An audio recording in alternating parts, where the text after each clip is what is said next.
Yeah, I think so. Look, for a side that now is 0-5, the Brisbane side they're a very, very good side. I think they've only been beaten healthy once, which I think was against the Bulldogs early, but they're a formidable outfit. They get the job done. A guy like Simon Black, it was amazing tonight. His clearance work, we honestly did not have an answer for him. The loss of Jackson obviously hurt, but for a guy that's pushing 30, he's an elite player, and Luke Power the same. Those guys just keep on keeping on. But look, I think from where we both are as footy clubs, we're both very similar at the stage of development we're at. And look, I thought it was a reasonable game of footy. I thought both sides were a bit scratchy at stages. I think they kicked 7 goals in the third and we kicked 4-8 in the last. So we don't expect those sort of quarters to happen going forward, touch wood.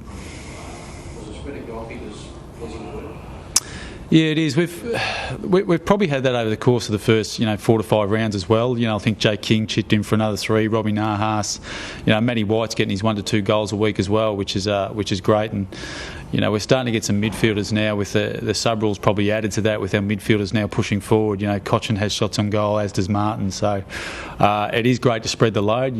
We do have an unhealthy reliance on Jack at times. But it's great to see players now. Ty Vickery, I think, had 5 shots on goal as well, which is great for us.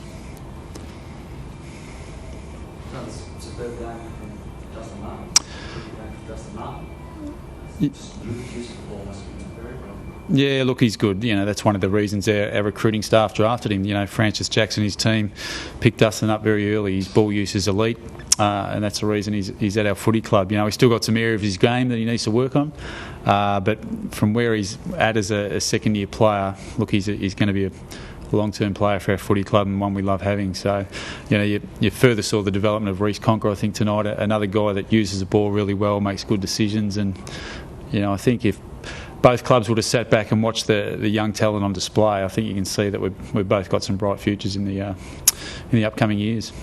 Some of the other just the small improvements you're seeing since round one. Sorry? Some of the improvements. Some of the improvements. Look, I probably think our ball use was a little bit down tonight, but I think overall it's improved. Defensively, you see guys like Grimes and Rance are starting to forge a career. And in saying that, we've still got guys like David Asprey and Jaden Post down in the lower levels of Coburg. So, our depth has increased, I think, from a playing personnel-wise, but I think guys have stepped up and improved. Robbie Nahas has had a very good 5 weeks. Basher Hooley stepped in, as has Sean Grigg. So, look, probably from a talent perspective, I think there's a number of guys that improved. As a side, I think we've also improved from a playing point of view, our game style. So we've still got a fair way to go, don't get me wrong.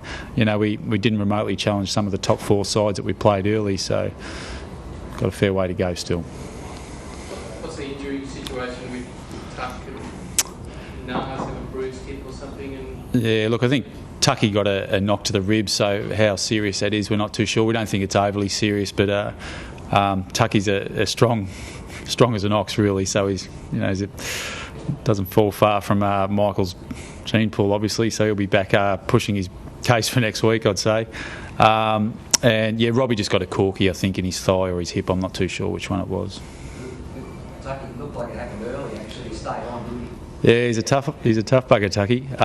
Look, he did. He had a bit of trouble after that sort of thing. I think they tried to get him up, but he just wasn't capable of tackling or anything like that, or taking a hit. So, yeah, we'll see how that goes through the week. And look, hopefully he can put his hand up next week.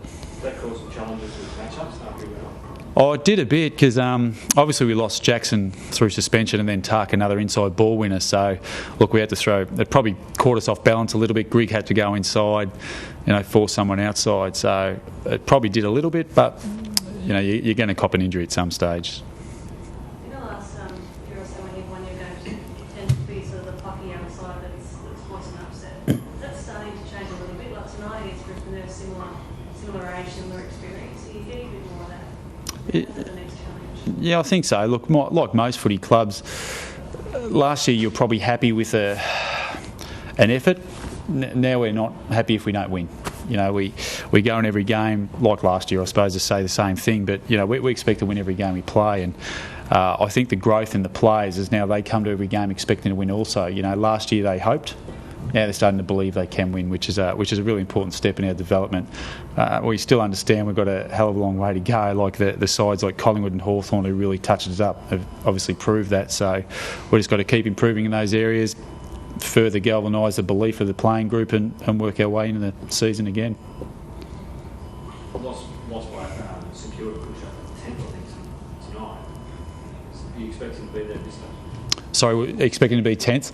Yeah. The funny thing about the ladder, I think it really sorts itself after about round 7. So we'll see how we go. Look, 10th is great from our point of view, but at the end of the day, we've got a lot of boxes that we need to tick before we can start worrying about the win-loss column, so to speak. We've still got a number of deficient areas in our game. The opposition, I feel, is still scoring too much against us. We give them too many easy goals, so we've got to fix that. Then we'll start worrying about the win-loss column more so.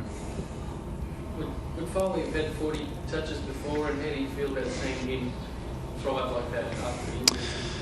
Yeah, it was good. It was, I think he had 35 to three-quarter time. And look, the thing about, I remember Dennis Pagan saying to me, when guys miss a lot of footy, however long it is, if it's 12 months, it generally takes them 6 months to recapture their form.